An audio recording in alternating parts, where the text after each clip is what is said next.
Muito boa noite a todos.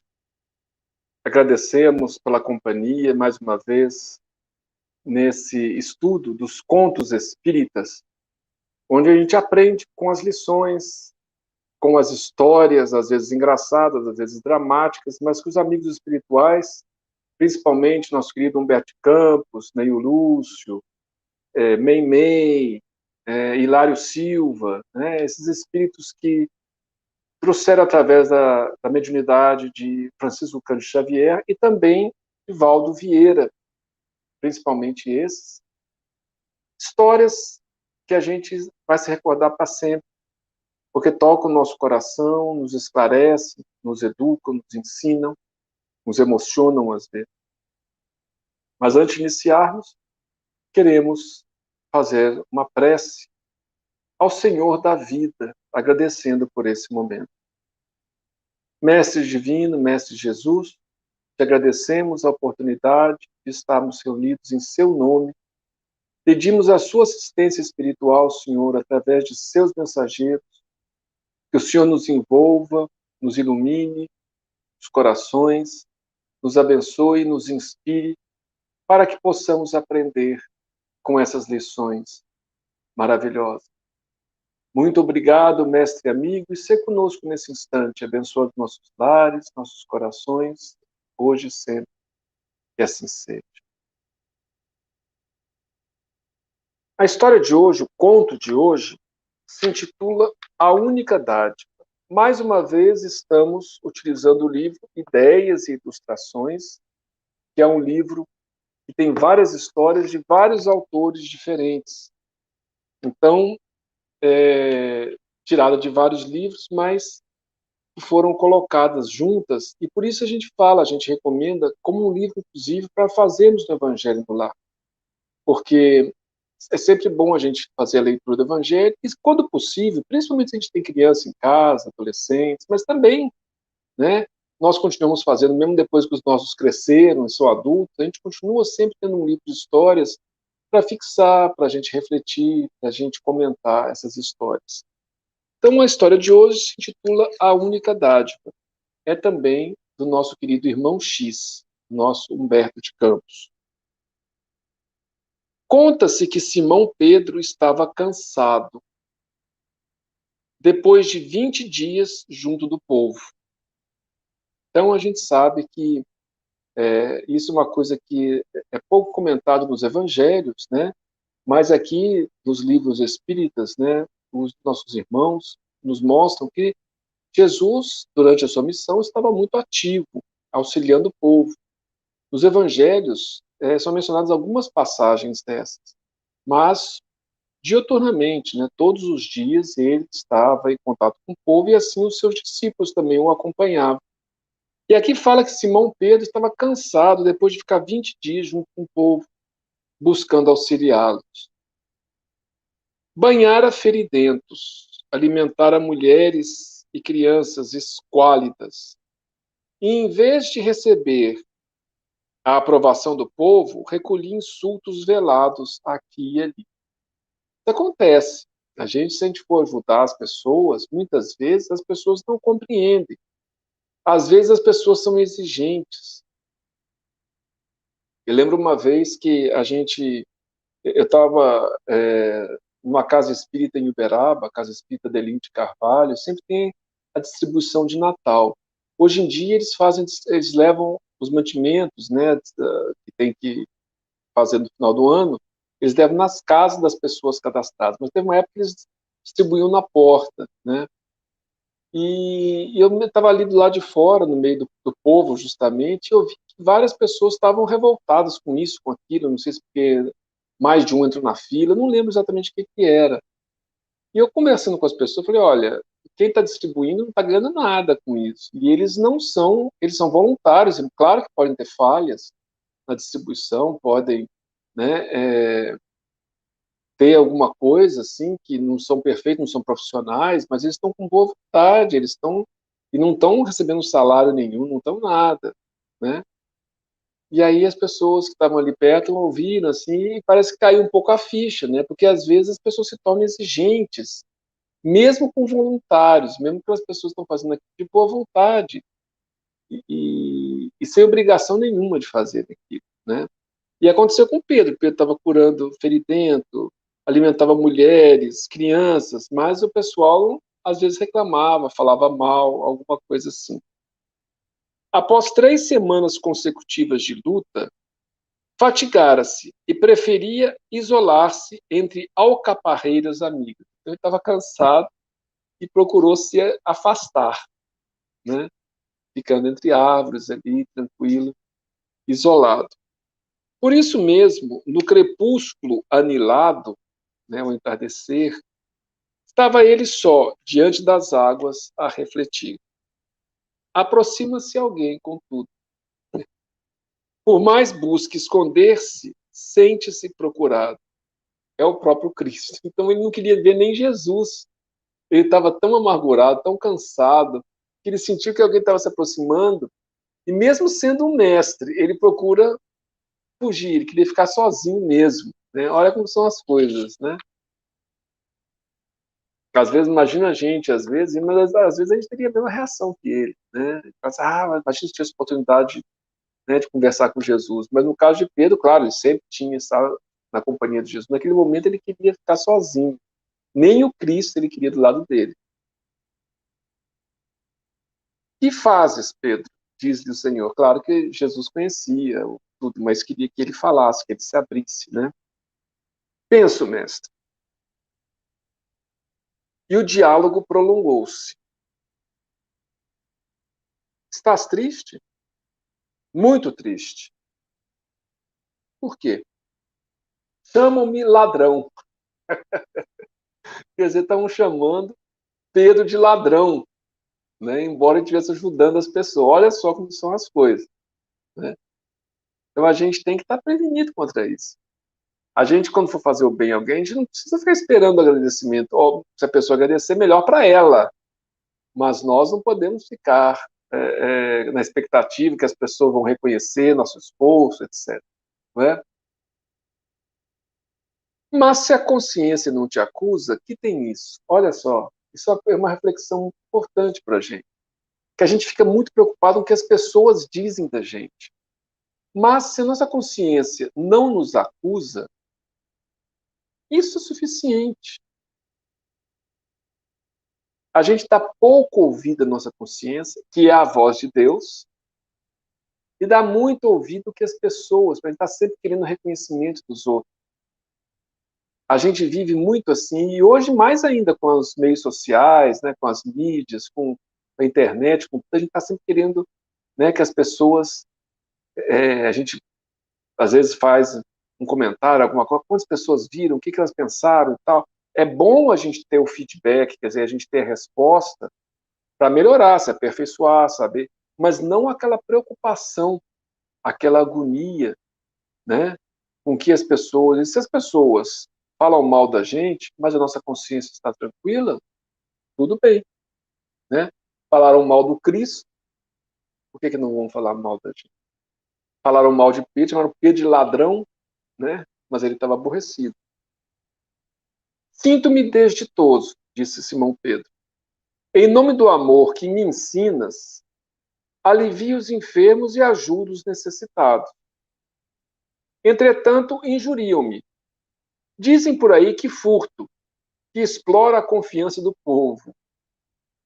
Ainda ontem distribuí os velhos mantos que nos foram cedidos pela casa de Carpo, entre os doentes chegados de Jope. Alegou alguém inconsideradamente que surrupiei a maior parte. Estou exausto, mestre. 20 dias de multidão pesam muito mais que 20 anos de serviço na barca. Então ele, como pescador, falou assim, olha, 20 anos na barca, pescando, não cansam tanto como 20 dias de serviço ao povo. Então, ele foi distribuir uns cobertores, uns mantos, e teve gente que falou assim, não, aquele ali ele ficou com a maioria, ele está roubando. As pessoas são assim, mesmo as que recebem. Nós somos assim também, né? Ou já fomos assim.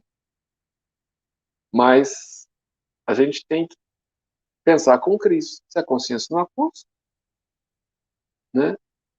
Pouco importa. Não é verdade? Então, pouco importa. Né?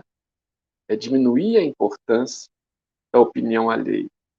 E a gente dá mais importância à consciência. E com isso a gente vai ficando mais independente da opinião dos outros. A vaidade, ela passa a exercer menos poder sobre nós. Porque no fundo é vaidade.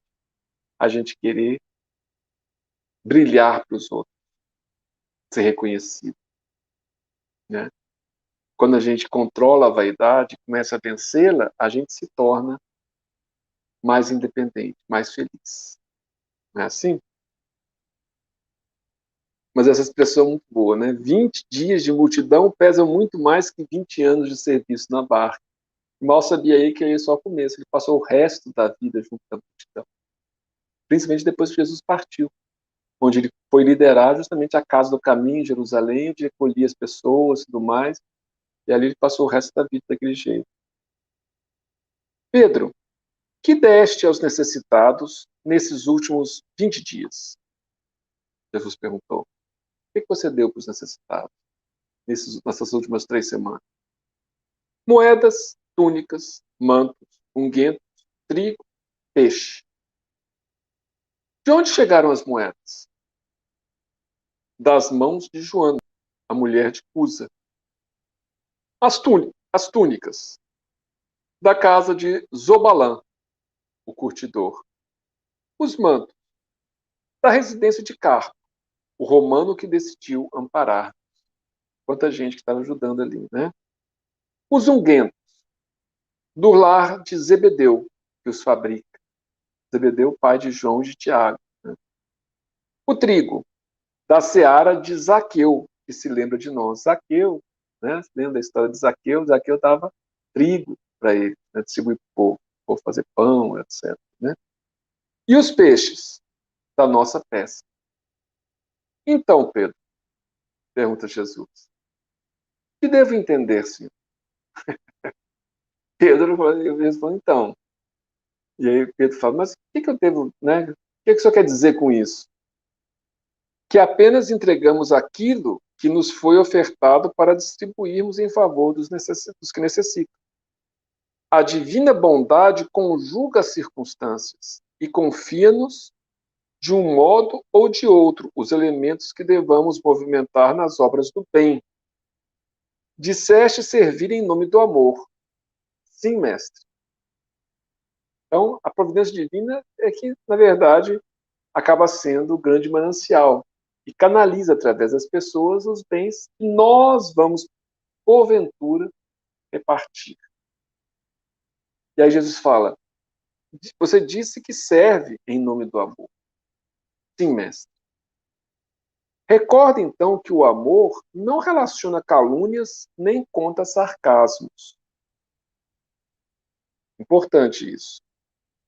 O discípulo, entremostrando súbita renovação mental, não respondeu. Parece que caiu a ficha, né? O amor não fica contando calúnia dos outros, nem sarcasmo das pessoas. Jesus abraçou e disse apenas: Pedro, todos os bens da vida podem ser transmitidos de sítio a sítio, de lugar em lugar, ou de mão em mão. Ninguém pode dar, em essência, esse ou aquele patrimônio do mundo, senão o próprio Criador, que nos empresta os recursos por ele gerados na criação. Na verdade, o universo, tudo, todos os bens materiais que nós pensamos, mesmo aquele que nós fabricamos, tem origem na obra divina, por mais que nós tenhamos modificado eles, né? E se algo podemos dar de nós, o amor é a única dádiva que podemos fazer sofrendo e renunciando por amar. Uma única coisa que podemos dar de nós mesmos é o amor que tem dentro de nós. são os sentimentos que nós colocamos naquilo que fazemos. Muito mais do que o próprio gesto em si, mas o como nós fazemos e que sentimento que nós colocamos. Estamos fazendo alguma coisa com revolta, com raiva, ou estamos fazendo com amor verdadeiramente, com o desejo do bem e buscando a paz de consciência. Então, isso faz toda a diferença para nós mesmos. Faz toda a diferença para nós, não é? Como nós damos e que sentimentos nós colocamos naquilo que nós fazemos.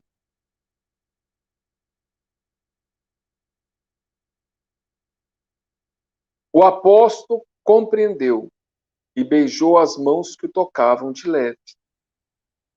Em seguida, puseram-se ambos a falar alegremente sobre as tarefas esperadas para o dia seguinte.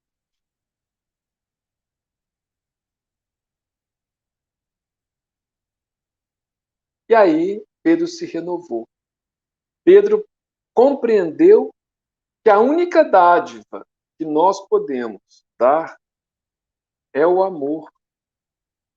E é isso que nós somos convidados a fazer quando nos dirigimos ao encontro do próximo, para auxiliar. Porque se a gente pensar bem, vamos pensar uma situação hipotética que a gente conhece hoje. Né? Ele falou que distribuiu trigo, cobertores, etc., unguento. Né? A gente sabe que mais cedo ou mais tarde as máquinas poderão fazer isso. Nós podemos programar uma máquina, um robô, futuramente, né? E o robô pode ir numa favela e oferecer todos esses bens, levar. Mas o robô não tem sentimento. Ele não tem presença espiritual. Ele tem presença só material. Por mais que um robô se apresente semelhante ao ser humano, ele não tem alma, não tem espírito, não tem sentimento. Então, ele pode agir. Então, a gente pode pensar, nossa, um robô ou uma máquina, ela pode fazer a sopa, a gente só joga os ingredientes lá dentro, ela faz a sopa e distribui. Mas o mais importante para a gente, então, não é simplesmente dar aquilo, mas como a gente dá e o sentimento que a gente coloca. Então, quando a gente visita alguém, por exemplo, numa casa, uma pessoa necessitada, uma pessoa doente, é fundamental a gente lembrar isso. A gente pode levar remédio para ela, a gente pode levar roupa, né? A gente pode até aplicar um passe, que na verdade o próprio passe vem do alto dos espíritos amigos, né? Mas mais importante que isso é a nossa presença e como nós nos sentimos e como nós transmitimos esse sentimento para os nossos irmãos. Uma vez, a gente tem nossas atividades, né, que a gente chama de samaritanos, que a gente visita os doentes, e tinha uma pessoa que a gente visitava, já desencarnou, mas ela ficava completamente na cama, sem reação. Então a gente conversava com a mãe dela, a mãe dessa pessoa, desse rapaz. Ele não tinha reação. Ele ficava, mal mexia os olhos, totalmente paralisado. E eu confesso assim que naquele momento eu me senti impotente, porque eu achava assim que eu estava ali para curar aquela pessoa, para ajudá-la a melhorar fisicamente até, né? E é muito bom quando a gente pode fazer alguma coisa assim, a gente sente que a pessoa, e no caso, né, melhora alguma coisa, e no caso dessa pessoa não acontecia nada. Ele não reagia, né? E eu confesso que me senti bastante frustrado, e aí eu fui conversar com o Davi, um amigo nosso, que é médium, né? E ele envolvido, a gente percebia, né, teve um momento assim no final da nossa oração, assim, quando eu fui conversar isso, a gente percebeu que ele estava envolvido por algum espírito amigo ali daquela atividade. E através dele se benfeitor falou uma coisa que eu nunca mais esqueci, assim, a gente, o mais importante é a nossa presença para essas pessoas. O fato da gente estar ali, de mostrar para essa pessoa que a gente se importa, que alguém se importou com ela, é o mais importante. Porque isso vai tocar sua alma para sempre. Às vezes, não é possível recuperar o corpo, como aconteceu no caso, de fato. Foi definhando e acabou desencarnando algum tempo depois. Mas o espírito está lúcido, o espírito percebe, sente, ouve, vê, e ele sente que alguém se importou. E às vezes eu pude sentir isso na pele, né? Eu tive meu pai quando estava doente, os samaritanos, né, foram visitar, vieram aqui em casa visitar o meu pai. E foi exatamente isso que eu senti, né? A presença daqueles amigos, embora eu mesmo fizesse parte, já tivesse visitado tantas pessoas, mas a presença daqueles irmãos ali, e a gente sabe que quem vem não são apenas os irmãos encarnados, mas vem também irmãos desencarnados, mas a gente sente que a presença daqueles amigos é uma sensação única. A gente fala, alguém se importa. A gente não está sozinho nessa luta, nessa dificuldade. A gente tem alguém que se importa, nem que for para ficar meia hora com a gente, conversar, transmitir um passo, fazer uma leitura. É maravilhoso isso. Então, se alguém já sentiu isso, né, teve essa oportunidade, é muito bom doar, mas de vez em quando é bom receber para a gente ver o valor disso, né, de ser lembrado, de ser, né? E tem pessoas que falam isso mesmo, que esperam a semana inteira, às vezes, por uma visita de meia hora que a gente faz. Isso um robô não pode fazer. Isso cabe ao ser humano. Né? A interação com outro ser humano só pode ser feita através de seres humanos. Coisas materiais, as máquinas muitas vezes fazem. Hoje em dia, né, tem máquina para tudo e vai cada vez mais se aperfeiçoar. Mas a presença, né, espiritual, nossa, a presença como irmão, esse sentimento só é possível através de outros seres humanos. E é isso que a gente pode oferecer a nós mesmos, o nosso amor, nossa dedicação, mesmo que o pouco tempo, é isso que podemos oferecer aos nossos irmãos. A gente deve lembrar disso quando a gente fizer alguma coisa. Mesmo que seja uma esmola na rodoviária, quando alguém pedir, né?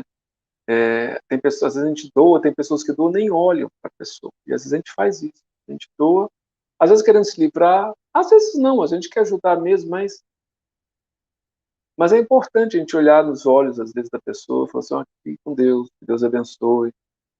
Né? A pessoa se sente gente novamente. Não se sente. Às vezes a pessoa se sente um lixo, se sente uma pessoa. E às vezes um gesto desse pode tocar o coração. Às vezes não toca agora, às vezes a pessoa até xinga a gente, né? Ah, que é isso, né? Não quero saber de nada, tal. Mas a gente sabe que são sementes que a gente planta. E a gente se sente melhor, isso que é importante. Quando a gente faz algo com amor, algo mexe dentro de nós. Não fica mecânico, fica automático. Mas quando a gente faz com amor, não. Aquilo cria sentido, aquilo cria sentimento, perpetua dentro da gente. A gente começa a construir de fato o reino de Deus dentro de nós. Então essa é a mensagem, esse é o conto da noite de hoje, né? Se intitula A Única Dádiva. E a gente quer agradecer a companhia de todos, pedir a Deus, nosso Pai, que nos abençoe, nos ilumine, nos proteja. Aqui tem uma mensagem que está passando, né? No dia 5 e 12 de março, quer dizer, sábado, nesse sábado e no outro, não haverá o estudo na nossa casa do Espírito em Foco, que é feito todo sábado de manhã. Então, muita gente que está nos assistindo, às vezes, assiste ou online ou presencialmente esse estudo, voltou a ser presencial também, ele é transmitido online ou presencial, que é baseado nas obras de Joana de Ângeles, e que o estudo vai voltar no dia 19 de março. Esses 2 próximos sábados, então, não teremos esse estudo. Uma ótima noite a todos, um ótimo final de semana, uma ótima semana que vem, e que Deus nos abençoe, nos ilumine, nos guarde, nos proteja, e que a gente possa viver com mais amor doando a única coisa que podemos doar, realmente é nosso, são os nossos sentimentos, que é o nosso amor. Muita paz a todos, que Jesus nos abençoe hoje e sempre.